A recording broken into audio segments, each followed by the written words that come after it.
Good morning. Good morning, my friend. How are you today? I'm well. I'm well. Thank you. Good. How are you? I'm good. I've got a kitty cat next to me. I I mean, you know that I am a cat, but I also have a cat next to me. So, Mhm. cat for cat. Yeah, so good morning. Good morning to all the cats, and Yeah. dogs, and kittens out there. Yeah. I'm CJ Miller, CJ Kitten Miller. I am a friend and colleague of Mia's. I do gender and sexuality education work and gender and sexuality consultant work, among several things. And I caught the beginning. Mia, did you frame why we're here today?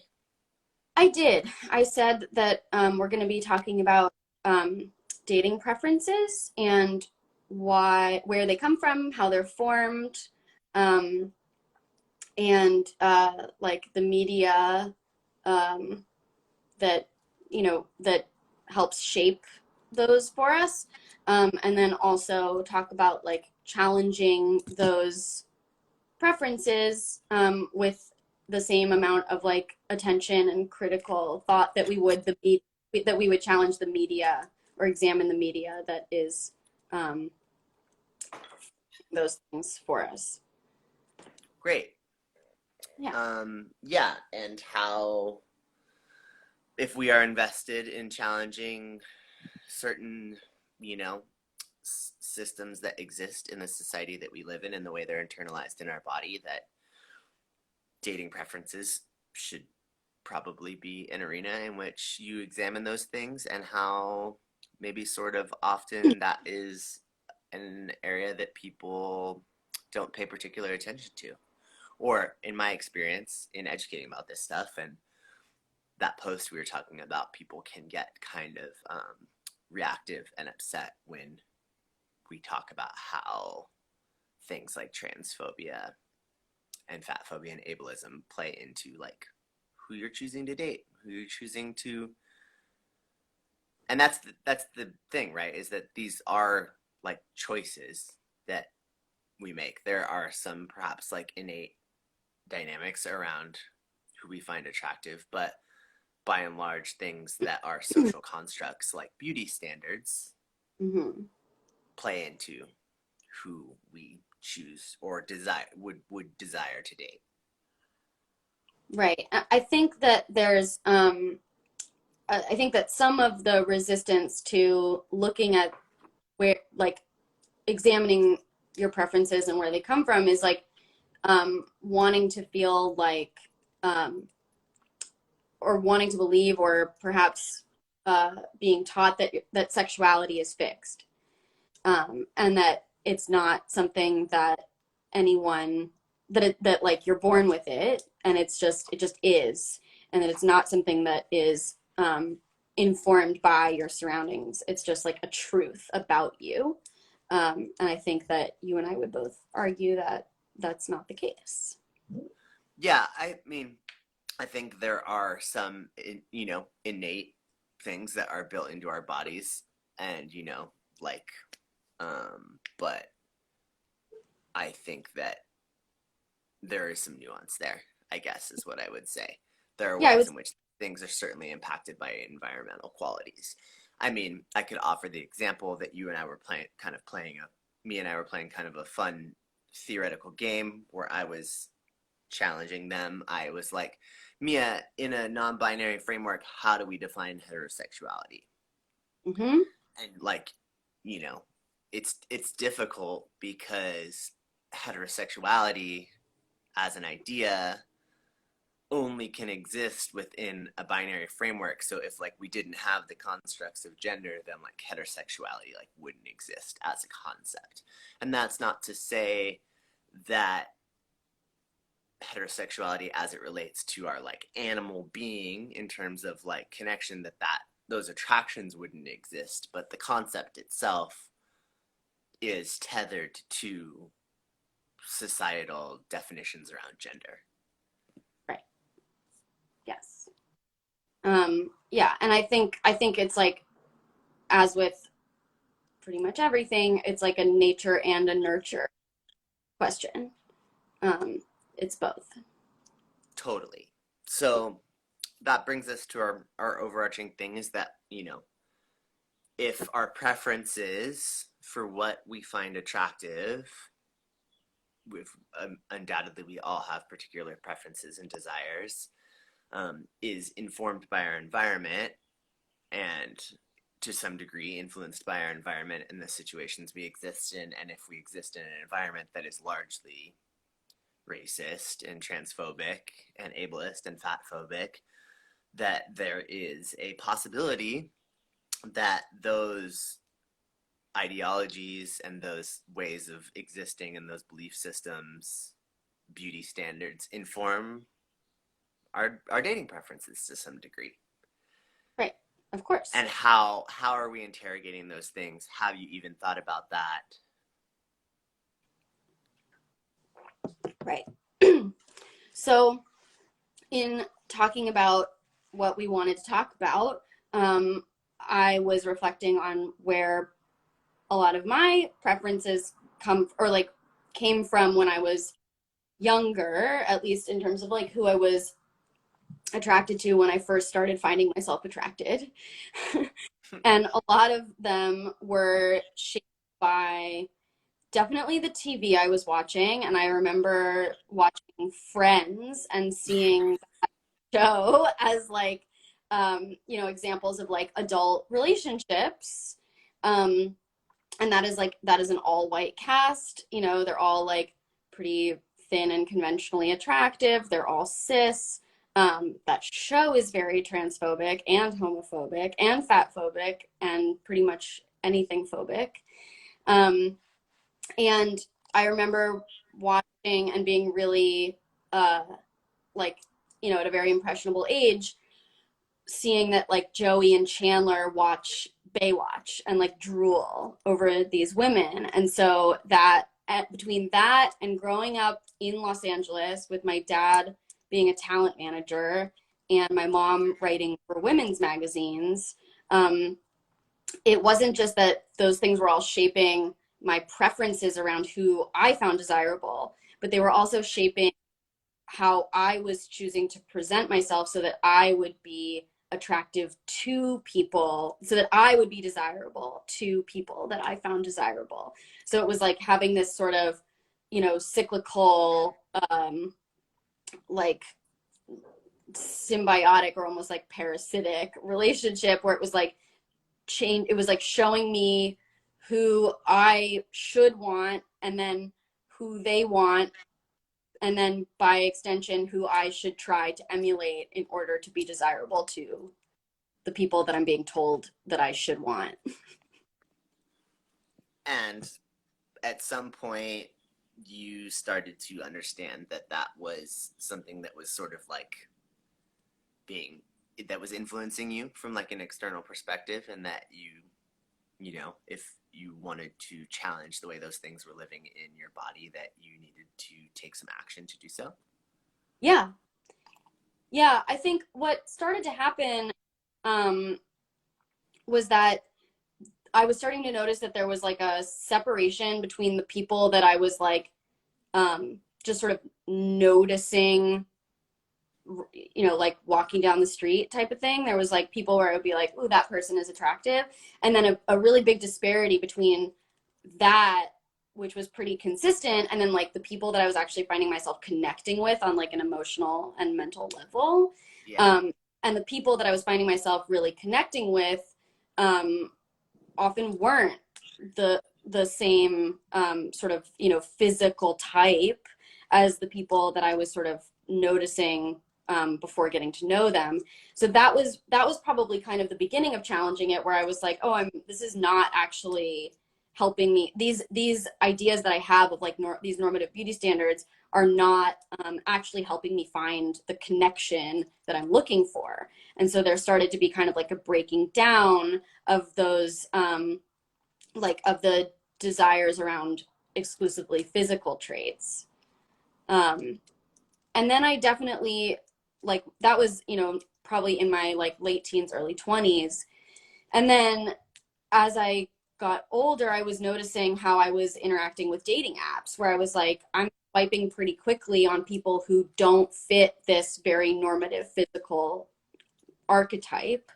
So I'm going to slow down and I'm going to like make sure that I actually read people's bios and like look for like a vibe, you know, does this person seem like they're interested in the things that I'm interested. I started looking a little bit deeper than just like the physical traits, and it started to really expand who I was finding myself attracted to. And I think that was like, you know, gender, race, body type, like all kinds of things, not just like breaking out of this kind of like cookie cutter, you know, uh idea of what I thought was supposedly attractive.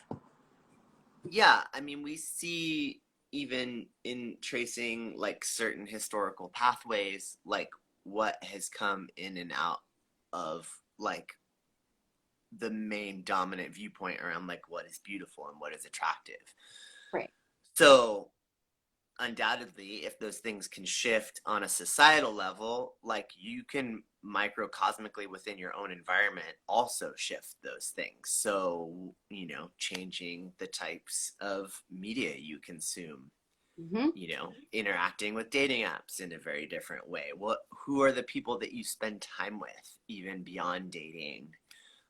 What is your, you know, your immediate community? Like, who are the people that you're spending time with? Right. Um,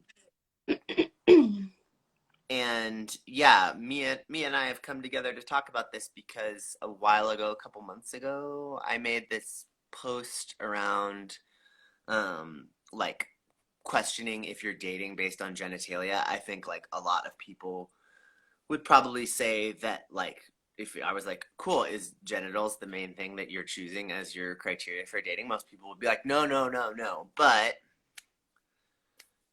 you know, evidence would show in certain ways that that at least is like a big factor. And if you're conflating then genitalia with gender, then you are maybe operating in kind of like a transphobic way. And if you're invested in being less transphobic, that you should perhaps interrogate those things. So, you know, an example being like if you are someone who says that among your dating pool that you date men and you are only dating like a particular type of man, like let's just say only cisgender men, you're not entertaining the idea of dating trans men or, you know, going out of your way to, you know, include that in your when you're going through dating apps or whatever, then I would argue that you are probably operating in kind of a transphobic way. And I don't know, to me this seems kind of like not much of an intuitive leap, but the post was pretty a lot of people felt really affirmed and were happy about it, but there was a lot of people that got really upset and sort of attacked me and wrote me some pretty nasty stuff, saying that I was promoting like non-consensual sexual activity. And so we also wanted to talk today, since Mia is so well versed in consent, around like Mia, why is this not a consent issue? Yes. I think it's a pretty huge leap to go from the suggestion of like it's worth interrogating where your preferences come from, going from there to this person is suggesting that I should have sex with people that I don't want to have sex with.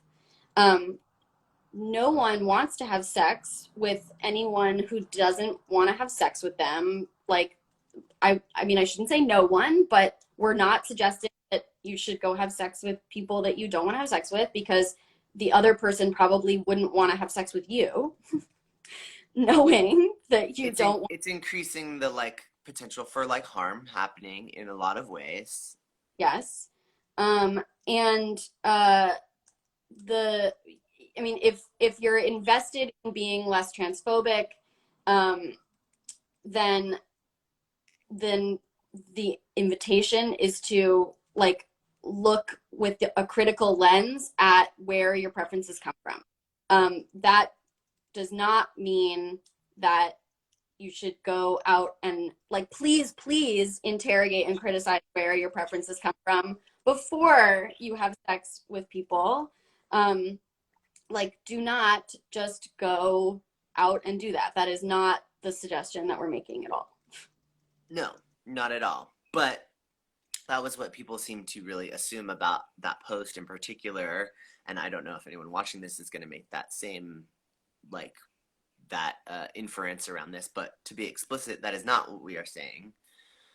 This is not a question of any kind of consent stuff informing this. What we are saying, yeah, is to investigate where your preferences and your desires come from.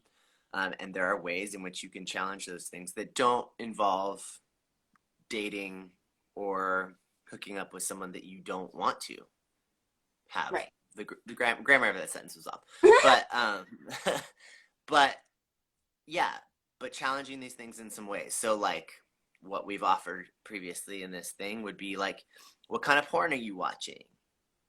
When you do find someone that you think, oh, that person's super hot, wow, like, take a moment, investigate physical indicator, what visual indicator, is it like how they're dressed, was it how they move, like what is informing this immediate like sort of spark that happens. And I think with some investigation you could probably determine like if this is coming from you, if it's undoubtedly being influenced by some environmental factors as well. Mm-hmm. And if you take some time to work on those things, we can shift our perspective. We can Right. shift our perception around those things. And you can open And up the scope of like who you have the potential to connect with, which is a beautiful thing. totally.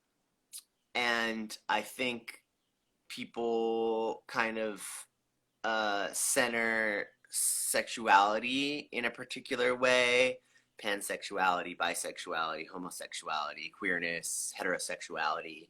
But even within that framework, transness is something that doesn't always get brought into it. I read this study a few years ago that was a psychological study that wasn't even sort of centering on dating preferences, but part of something that was built into the question infrastructure was it was like an anonymous survey, and part of it was dating preferences. I forget why that was an important criteria for this other thing that they were trying to investigate.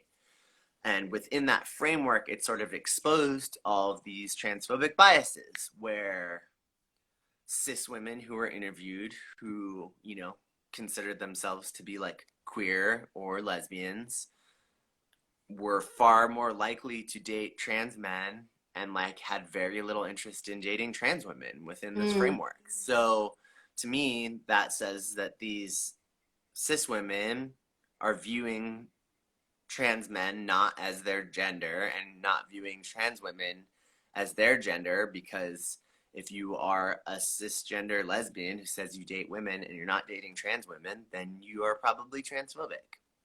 And it kind of, all of that was reflected in all of these capacities where, like, gay cis men wanted to date other cis men. And again, we're like, no one really wanted to date trans women on this survey, which is ultimately an indication of how pervasive trans misogyny is. But for, the gay cis men in this study were more likely to date a trans woman than they were to date a trans man. Again, mm, and then, and again, a lot of this doesn't like leave a lot of nuance for gender perspective. Like, I'm a non-binary femme person, so I always joke around like, what does a heterosexual relationship even look like for me? Is it dating right. another non-binary like what Yeah. where I don't have an opposite gender, so like it's all just kind of null and void for me when you sort of like interrogate it in those ways. But even if that is your framework, you can still build in a lens that challenges transphobia, and I don't know if a lot of people are looking at it in that perspective. So Right. to me, that comes back to this thing that people are ultimately dating on genitalia. Yes. Yes. Which invalidates a lot of trans and non-binary people's genders. Totally. And, just like to play devil's advocate, me and I were talking about this. if you are dating, like you're like, oh, I only, okay, I am dating on genitalia. This is like, I only want to date someone with this type of genitalia. And like, let's say we're talking by and large about cis men. If you're, that's your focus, and again, if you're not dating trans women, like, I mean, it would kind of be probably a little bit harmful and exotifying and fetishizing if that was like how you're, but just for the sake of this argument, those people are probably not dating trans people also. So it really just comes back to this way in which transphobia informs so much of dating preference. And I see a lot of people doing great trans advocacy work and working on their own lives to challenge these things, but it's like those people aren't dating trans people also. Yeah, And so I ask, like, why? right. If you consider yourself a heterosexual, then like how is gender informing that sexuality as well? Right. Right. Are you reducing trans people to their genitalia? Are you reducing cis people to their genitalia as well? You know, that's the thing also, is that this negates a lot of humanity of like a lot of different people. Right. I think there's two things that I want to address from the post that you made. One is um, that you so beautifully outline, like, if you like phalluses, there's so many ways to sexually engage with phalluses. And if you like orifices, everyone has orifices. And then the second thing that I just want to put down is why I want to talk about why you specifically received the kind of pushback that you did. Yeah, I mean, that's the thing also, is like when it comes down to like particular sex acts, there's all different ways we can kind of like get off with different kinds of bodies. There's all kinds of tools we can use. And so I would also invite people to like open up their imagination and not be so tethered to like particular like a body in order to like get whatever they're trying to get out of it, because like all of us have so many, we're all very resourceful and imaginative people. We can like find all kinds of ways to do so. I mean, aren't there dildos that are like hundreds of thousands of years old? Like, people have been figuring out how to penetrate each other and themselves without body parts for literally hundreds of thousands of years. Yeah, there's all kinds of ways. So also like that doesn't necessarily need to be limited. And I think you know, a lot of these dating, this again just goes back, and I hate to keep hammering this point home, but that like dating preferences are then by and large like socially informed by like opinion around things of like what's acceptable, what's not, Right. what is considered shameful, what's considered deviant, all of these things. And a lot of these have political motivations. Like there's things don't exist in a vacuum. There's like reasons why fat phobia is so pervasive. There's reasons why transphobia is so pervasive. And so integrate that into your dating life in terms Right. of like challenging those things. Right. If you're criticizing those, how those systems make their way into the way that you move through the world and the way that you speak and the people that you talk to, um, and the media that you consume, let's extend that to how our preferences are shaped and how they manifest outwardly from us. I think another thing is like, there's a lot of media that has shaped how we understand that someone will be treated if they do date a trans person. Um, and I'm thinking specifically Totally. about watching Ally McBeal. And I mean, there's like horrible trans representation by our standards that I think, it's like hard to imagine, but like by the standards of the late 90s was actually like pretty radical. But one of the things that struck me the most is the way that the cis man at the office who dates a trans woman, the way that he's treated by his peers. Is disgusting. Like, I mean, it's horrifying the way that he's ostracized and made fun of and all these things. And so that also would inform, like, of course that would inform someone's preferences. If they find themselves attracted to a trans person, there would be if that's the only exposure that you've had to like what it's like to date a trans person as a cis person, then of course there's like fear and anxiety around embracing that desire. There's also a horrifying episode, like an outrageously fat phobic episode, where someone is like, you know, who's gonna love me, and like everyone kind of reinforces it for him. And so if that's the representation that you see as a child about the experience of dating as a fat person, like of course that's going to inform how you then uh, feel as you walk through the world, and the judgments that you're going to make of other people and of yourself. Right.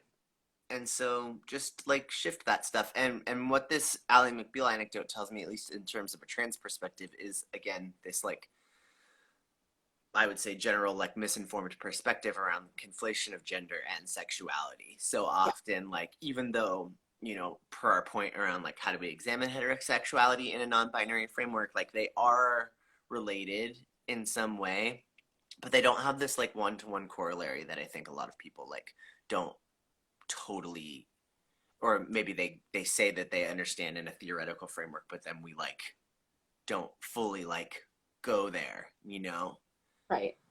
like if you're dating a trans person, then that inherently like, and you're a cis person, then you're gay or whatever. All of Right. these like myths around these things that it's not inherently true. Like, yeah, if you're dating like a queer person, then like that might like inform your queerness and or sort of that stuff, but it's not like this thing, but it is the dominant perspective that like it is shameful or deviant or is connected directly to like gay and lesbian community or queer community in these ways that's not always true. Right. And yeah, me and I also talked a lot about when I made this post that there was a lot of vitriol that came my way. Overarching, there was a lot of like support, which was really sweet. It seemed to like really impact a lot of people in a way that I was really happy about. But I did get a lot of pushback from it, and the pushback from it was of a very particular perspective, and was very heated and very vitriolic, and a lot of it was attacking my character in a particular way.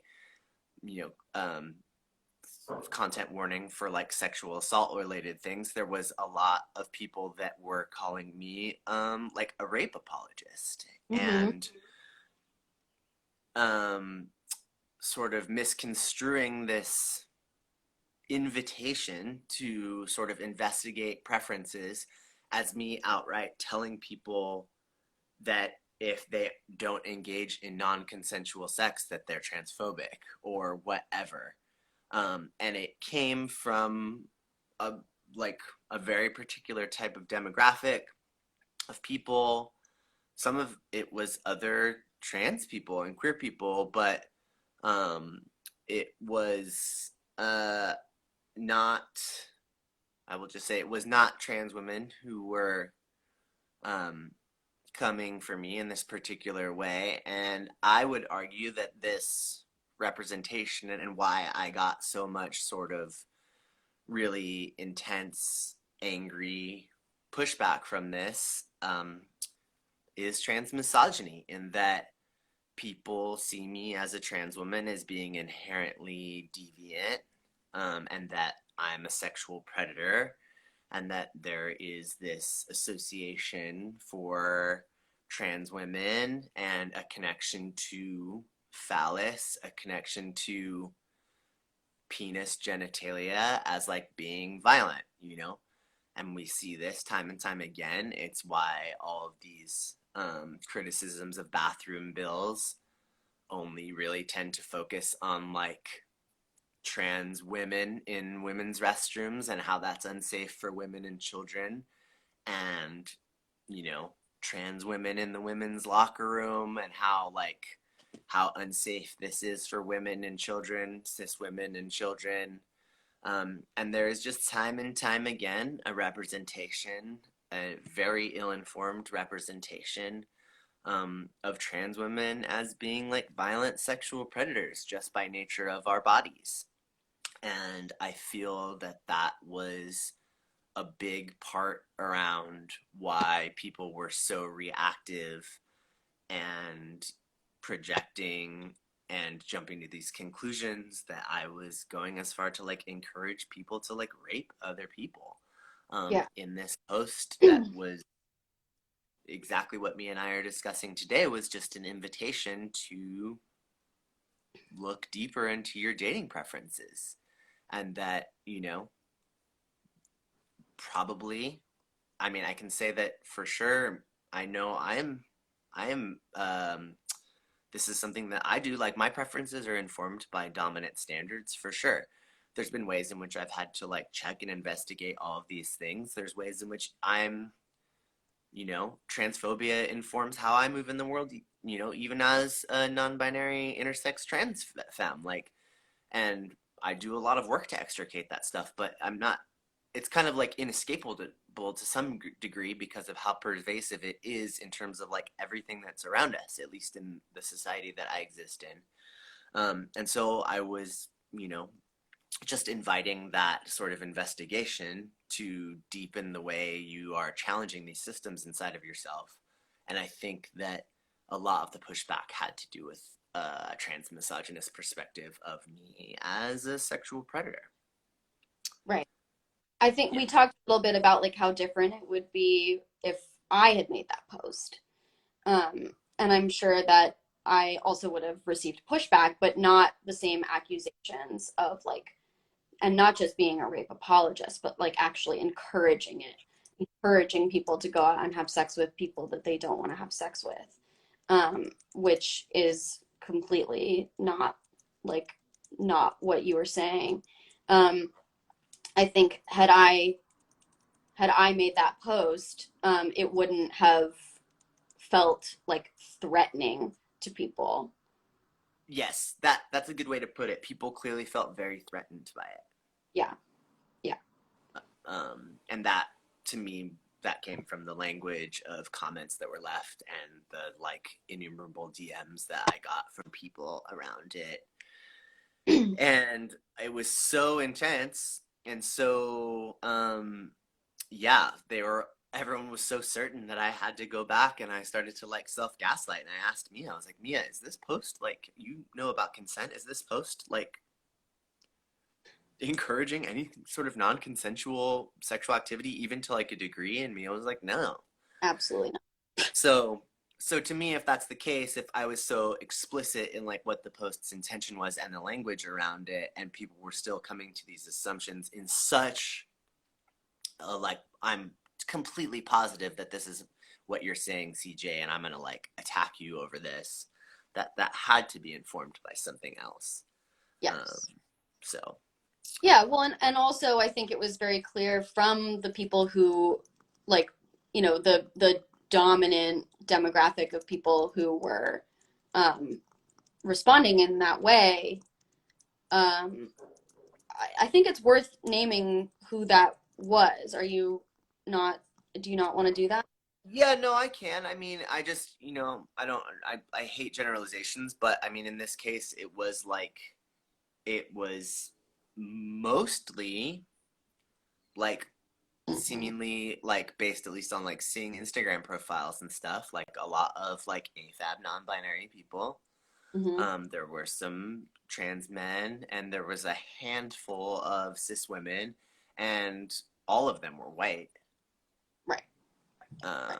So I don't know. That also told me a particular story around things, taking into account like generalizations are like not always like a beneficial thing, but when this was like, it was a lot of responses too. It wasn't just Yeah. like one or two.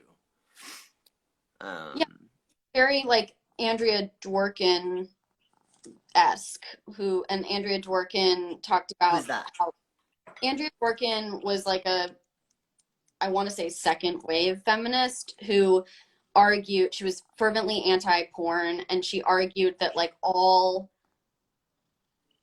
penetrative sex, actually I don't know if she said all penetrative sex. I know that she said all sex between um and at the time it was just like a man and a woman, but like now we would I'm almost positive that she would say anyone with a penis and anyone who's being penetrated um, uh, is violent, is like inherently violent, and there's no way around that. And interestingly, like she was married to three different cis men, so like even in arguing that, she was still continuing, like she was like having, well, presumably, I guess we don't know that she was having sex with them, but she was like Yeah. married to this man, and then simultaneously arguing that like all sex between a heterosexual cis man and a woman is violent. Um, and so that, whether or not people like are directly informed by that, it's still like that line of thinking that it just is violent. And I think that's in part why like you suggesting it was perceived as threatening to people, like not just As and violent, as a even promotion of violence. right, exactly.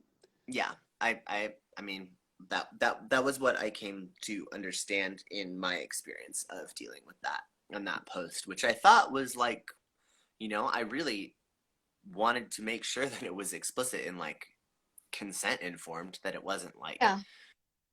because again, like I don't want anyone to be exotified or fetishized, which to just go out and like have sex with someone purely because it's someone you don't want to have sex with is Or to like, like prove that you're not transphobic. Like if you are transphobic, do not go have sex with trans people until and unless you are willing to examine where your preferences come from. totally. So like that would never be my encouragement, around any of that stuff. It also negates that like, informed sexual consent should involve both parties. So Yeah. everyone, either people who are agreeing to these things should also have information around where it's coming from. And I know like I'm not super excited around going out and having sex with someone who's trying to like prove that they're not transphobic by like having sex with me. Is not something that I'm particularly interested in, and would consent to as well. So yeah, it's just a big mess, unfortunately, around something that I think is really worthwhile in investigating. And I don't offer it from some sort of like high up on the hill kind of way. This is an experience that I had come to in terms of understanding how dominant beauty standards were also affecting like who I wanted to date with, or Yeah. who I wanted to engage in dating practice with, or who in general I like was finding attractive. Um, and in the time, the many, many years of me investigating these things, it's been a noticeable shift. And it takes a lot of work, you know? Yeah. I understand why people also are particularly like traumatized by certain types of like bodies and certain things through like social experience. Like we don't exist again in a vacuum. Like patriarchal like systems like cause a great deal of harm. There may be some particular reasons why people have certain like traumas and things like that, but you can investigate those things and do your best to like not let them inform how you're existing in the world. It's one thing to have trauma, it's another thing to allow trauma to inform your behavior consistently In a and way that ever present. perpetuates further trauma for other people. Exactly. Yeah. Exactly. And I have a lot of compassion and empathy because I myself am someone who lives with a lot of trauma. But in terms of interrogating where it's come from, and interrogating is maybe the wrong word, but investigating Mm-hmm. and doing work to support me moving in a way where trauma and fear is not like the primary motivator in my actions, I feel like I have made steps towards causing less harm in my life. Yes. Yes. And I would also, I would say like my experience of doing this work of unpacking where these desires come from has also led to a much deeper and greater level of self acceptance. Because in looking at things like, we were going to mention body hair. Like that was a thing that was something that brought me a lot of shame and a lot of fear around like who was going to find me attractive, if anyone would find me attractive. If I stopped shaving my armpits or shaving my legs, or like didn't want to get all my pubes waxed off. Like that was something that was presented to me by my upbringing, by my mom, by the media, as like something that would disqualify me from being attractive to certain kinds of people that I was attracted to. And unlearning that involved me noticing when my judgments of other people came up and trying to reframe them in my mind. Trying to look at those particular ways of presenting with more openness, and like training my brain not to judge it. And that then became part of how I was engaging with myself. Like it created a much more positive relationship for me to have with my own body. Totally. Yeah, I mean, I've only had better sex when I've interrogated this in me, and my dating has only been far more profoundly like beautiful in my life when I have stretched beyond whatever limitations were there before, when I was just operating as like an ill-informed teenager who just like had these like very, you know, very narrow framework around what I thought was like beautiful. Mm-hmm. Even being a little punk who had already been kind of like was turned on to like, oh yeah, fucking beauty standards are really racist and informed by all these things. Like it is one thing to like understand that on like any kind of like, I don't know, just general like intellectual level or like thought level, and then to be like, oh shit, how am I Mm-hmm. responsible for promoting these ideas and furthering them, of which many of us are culpable, and really doing a deeper investigation into like, how am I moving in a way that furthers the machinations of these systems, you know? And that is work that I do all the time, every day, and have a lot more work to do on it. And dating was just sort of a perspective that took a lot of work for me to investigate, and I'm still wrapping my head and body around removing those things. But as I have, it has only furthered the capacity and my ability to experience like joy and pleasure and excitement in my life. Yes, me too.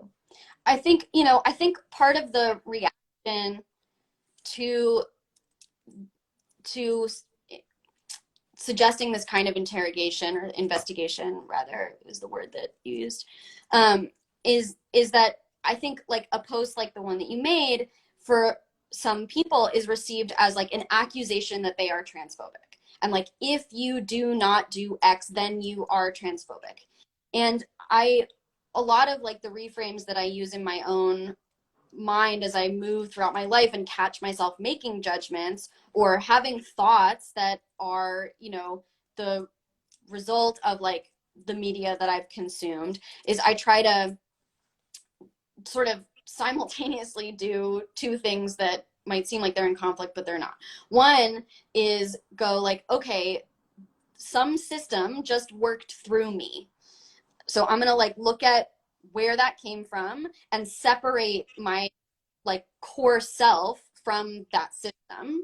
Like I just had a thought that was like fat phobic or racist or transphobic, and then I go like, okay, I recognize where that came from, so that it doesn't then have bearing on like my worth or quality as a human being, like my character. But then at the same time, I do look at like, okay, that's in me. How do I now excavate that and like exorcise that out of me so that I don't perpetuate that again? So it's both like separating myself from the system so that I can like objectively look at it, and then also looking at like deep within myself, where is that coming from, so that I can then move it through me and out. Totally. It's a little flag that Right. like comes up on your body, and you can be like, okay, Oh, wow, that's there. Probably, if there's a lot more there, Right. if I dig deep now, this flag has like given me a place around like where I can look deeper. Let me like do some investigative work there. I'm not gonna say to experience a like horrible, hateful, bigoted thought that you have internalized is like a gift or anything like that, but it certainly is a chance to deepen an understanding around like how we do harm. And to me, that is like how we are going to like move forward in truly like disestablishing these systems, is to like understand how we're all culpable with harm. And yeah, I think a lot of people took that post as like, I don't know, manipulating like shame as some kind of like weapon or like social pressuring tool into someone doing something that they don't want to consent to.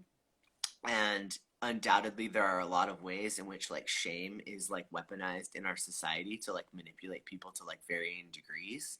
Mm-hmm. But it is also on you how much you allow shame for your own bigotry to inform your life. Like, I understand that I am transphobic because I exist in a transphobic world, and I'm not completely recoiling in like shame to admit that, or to understand that that is just like a truth, you know? And so I think there is a big distinction there between, you know, being like, you're a transphobe and like you're gonna be, you know, canceled in society in this particular way, you know. And I think that like, you know, cancellation practice has its benefits, but that's not, was not my intent in this post, or even being like, if you do A, then you are likely transphobic. Was not like a manipulation tactic to use like fear to get people to investigate these things. It was merely to offer a perspective around something that I understand to be accurate for me and Mm-hmm. accurate for the world that I exist in. Your example was a really perfect example. It's like when these things come up, oh wow, okay, I'm operating in this particular way. It seems like, oh wow, that was a thought that indicates some kind of like, maybe it was like an, oh wow, I'm acting in like an, or I'm thinking in an ableist framework. Where does that come from? I learned that somewhere in my life. I wasn't born with that inherently in my body. So we can kind of like reverse, excavate, find where those things are living. There's practices around awareness, body awareness, mental awareness, in which we can like find out where those things are living, and there's tools in which we can like remove them from our body. Yes.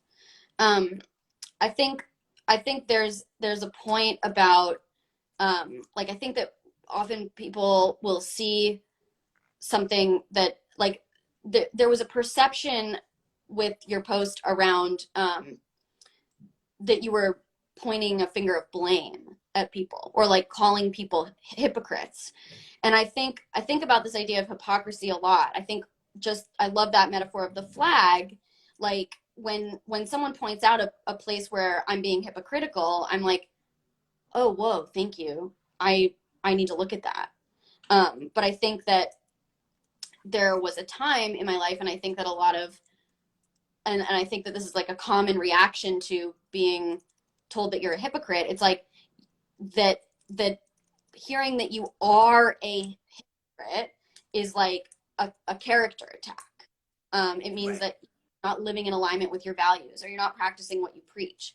And like you you can't see every vantage point of a situation. You can only see like your subjective experience. You can attempt to empathize, but there are blockages to that because, like you and I have different identities. Like there's only so much that I can imagine what it's like to be you. um, no matter how well I get to know you, I cannot know what it's like to live in your mind and your body.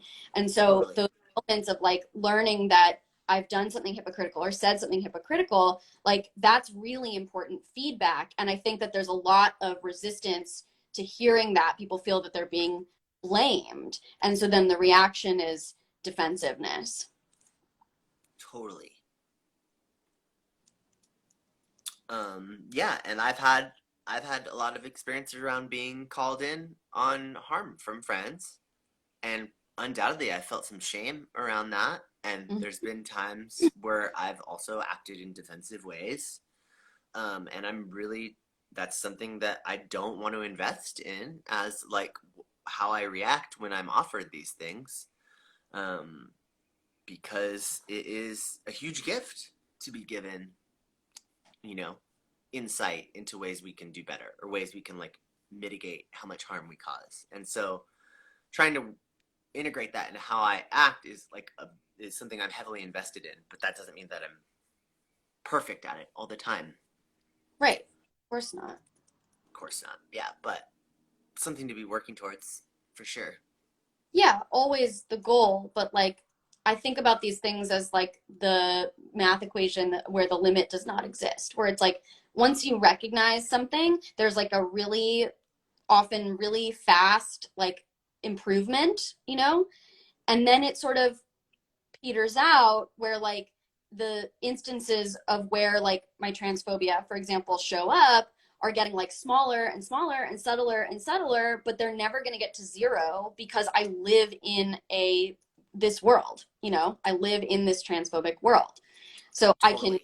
I can get closer, but I'm never going to get to zero. And that's a really hard thing to, I mean, I think I've like worked really hard to accept that because it's hard to accept that because it means that I will cause harm and I have to reckon with the fact that that is going to happen and that I will never be perfect at it. Yeah, it's the goal. We should be aiming for zero as the goal, but but but understand that the tangible reality of that is pretty elusive, at least within as while a society and a life exists in the way that we all live. Right.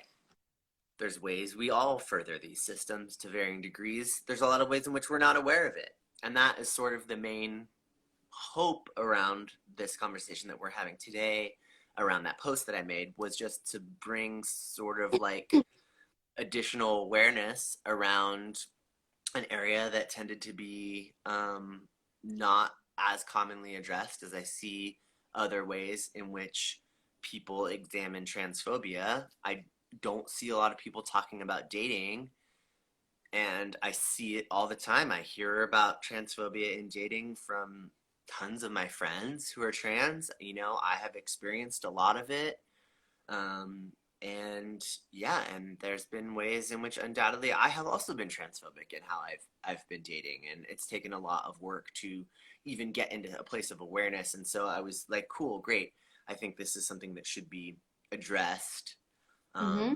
And I want to thank you for talking about this bravely today, because again, it is like kind of an inflammatory issue for people. But like, let's reiterate that this is not a consent issue. This is No. not encouraging any kind of non-consensual sex in any capacity with anyone. All it is an invitation to investigate where our biases come from. Right. I think there's the place where I see it as a consent issue is that I think that all of us have like we did not consent to these systems that we have been born into. Like we have not consented to having our preferences shaped by society and the media the way that they have been. And so the part where consent comes in, I think, is what we're talking about, which is investigating why I have the desires that I have and where they come from so that I can do the best I can not to perpetuate that harm. Totally. If we can learn something, we can also unlearn it. You know, Right. if we forget something to varying degrees, we can remember it. There's ways of living in which these were not the pervasive systems. There's countless cultures that have existed and continue to exist that celebrate, gender as we understand it to varying degrees, like in a non-binary framework. Transphobia is not something that's inherent, it's something that's culturally informed. We can unlearn those things Right. If we choose to, it takes work. We have to if we choose to. choose to. We are Which not born with an inherent ableist perspective. These are things that we are learned and things that we are taught from the way we even exist and the way like a city infrastructure is built, but we can challenge those things, we can unlearn them.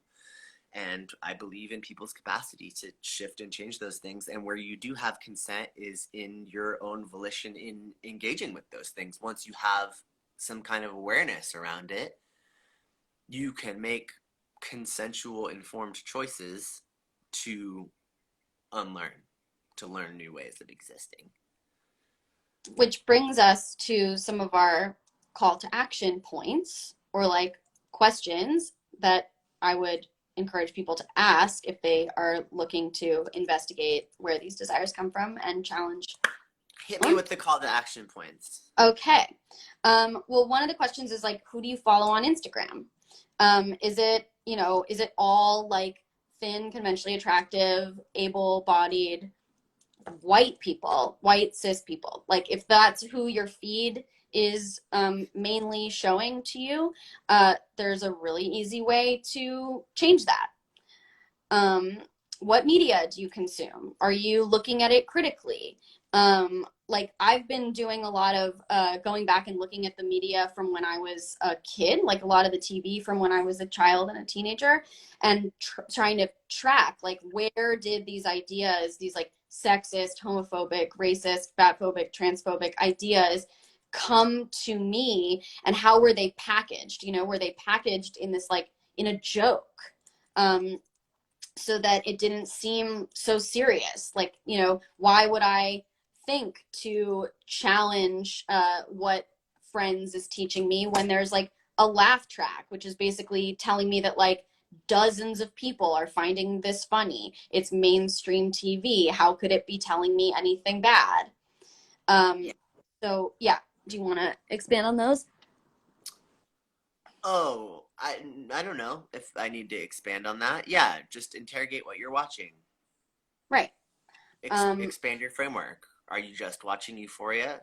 Is that what you think, all high school student, like there's ways in which like and a lot of mainstream media functions in this way because dominant beauty standards are things that by and large people find to be alluring, and so that's how like people make money, is by utilizing these things.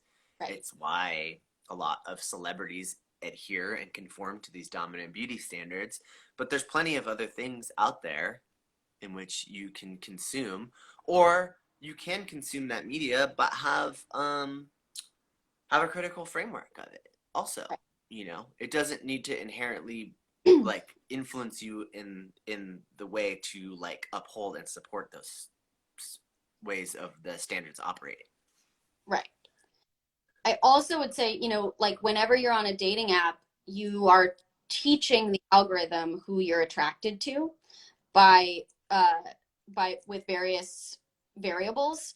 So like one is like how long you spend on someone's profile. So if there's someone who comes up who's like outside of the type of person that you typically date, like you can look more thoroughly at that profile and make sure that you are then seeing more people who are outside of like the aesthetic that you normally date or the demographic that you normally.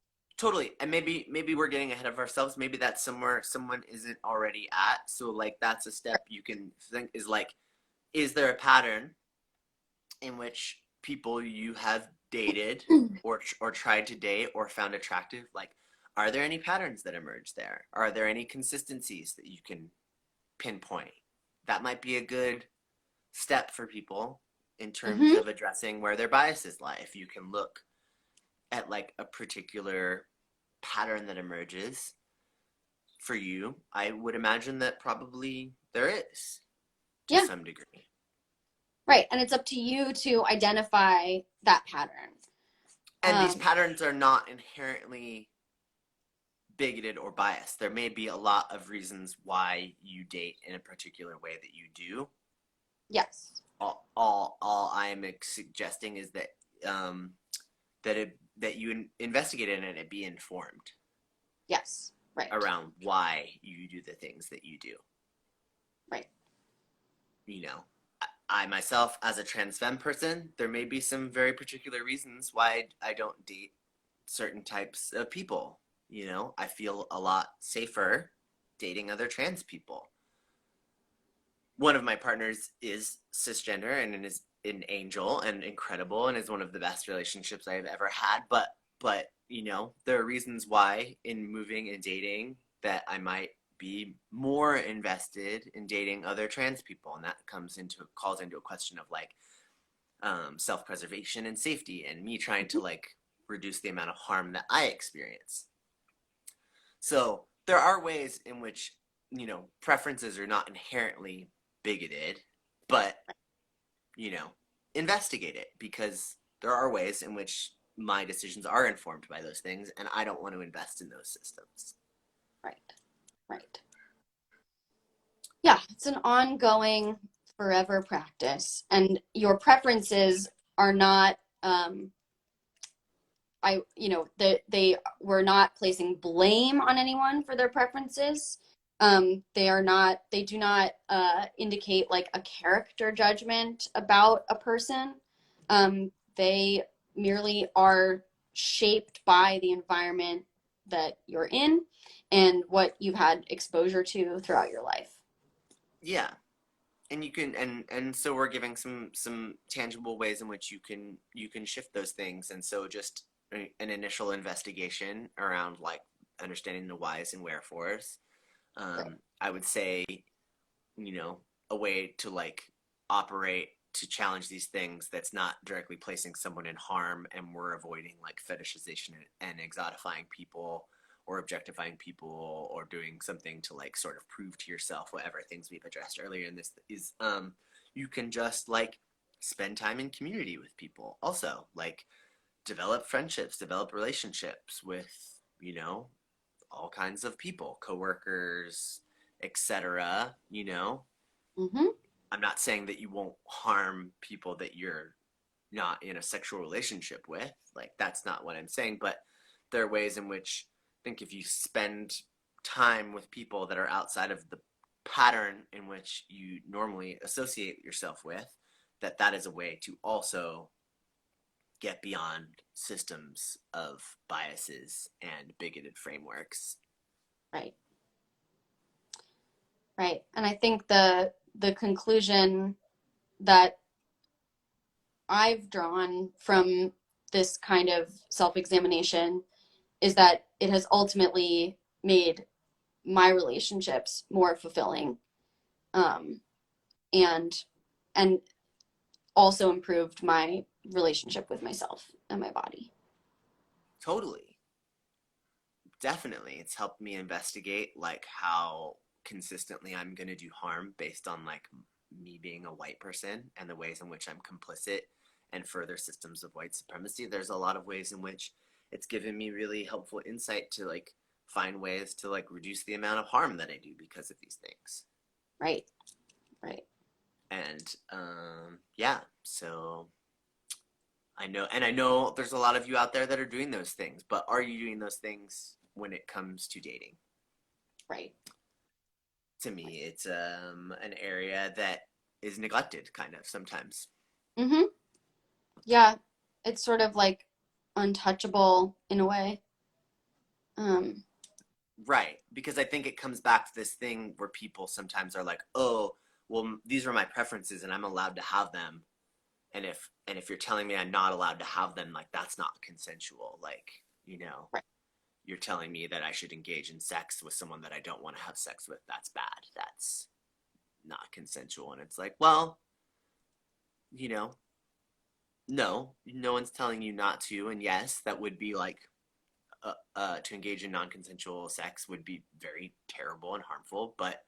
Um, but you also can like choose to be transphobic in your dating preferences or not, you know, or look at it, you know, and that's on you to like resolve those things or live with it. Maybe you're fine being transphobic. Yeah. That's on you. Right. In which case, please stay away from trans people and don't have sex with them. Totally. But if you are looking to challenge these things, look into that. Look into how you're Yes. dating. Look into who, and even beyond tangible dating practice, look into who you would entertain the idea of dating. Right. That's the first step. Is like, who am I even thinking about out in the world? Because like that's a good way to like work on these things without involving someone else and bringing them into your mess. Yeah, right. It's internal work. It starts with you. Yeah, totally. And for people that are just tuning in or whatever, like, this is work that me and Mia are doing. We're not speaking to you from a like, we've done the work, and Yeah. like, I am constantly doing this stuff, and there are ways in which I fall short of it all the time, but I am invested in it, and I am definitely getting better at identifying the way that these things live in my body. Right. Me too. I feel like that's a good place to wrap up. And if we have to do a part two, we will do a part two. Great. Yeah. And yeah, I don't know if people have questions about this. Do we want to make space for people to send questions anywhere in some particular way? Is that opening up a box of worms? What do you think, Mia? Um, I personally do not want to Great. get this in my DMs. I think the only way that I would be willing to answer questions about it is like if it was within the context of like something that I could then answer on the podcast. Um, like if someone has questions about this and is willing to let me read the question out loud, or if they send a voice memo and I can put it on the podcast so that it's like um, available for more people to learn and not just like me one on one with someone in my DMs. I could then have you on the podcast and we could answer questions there. Right. No DMs, but what? Like if someone wants to email or something, and in Yeah. and first check in with some consent around like if you have space to answer some Yeah. questions. Yeah. And if someone wants to DM a question that I can answer on the podcast, that's fine. Just I only want to take questions if I can like repurpose them somewhere that's like beneficial to more people than just the one person asking Great. me. Totally get that. And the reason that we had comments off on this particular IG live that we were doing was just to mitigate potential harm, since last time I talked about these things, I had a lot of really, really nasty things said towards to me, that were a little bit ill-informed, and I just had coffee, so I'm not ready for that just yet today. So Yeah. but we really appreciate everyone who came to watch, and we'll be posting some highlights from this Mm-hmm. as well. So, Mia, it's always a pleasure to talk about these things with you. You too. Um, I'm looking forward to making more mistakes with you in my life and finding ways for to like do repair work on them and to learn from them. So, I really love that commitment. I am also looking forward to making mistakes with you in the future and yeah, learn from them and with you. I'm being cheeky. I'm not actually looking forward to making mistakes, but I am looking forward to learning in my life, and I'm happy to have you as someone in my life that I feel safe and trust to help me with that stuff. Me too. I love you very much, CJ. Oh, I love you so much. Okay, great. Well, I'll see you soon, and Oh, thanks for doing this. yeah, thank you. Bye. Okay, bye.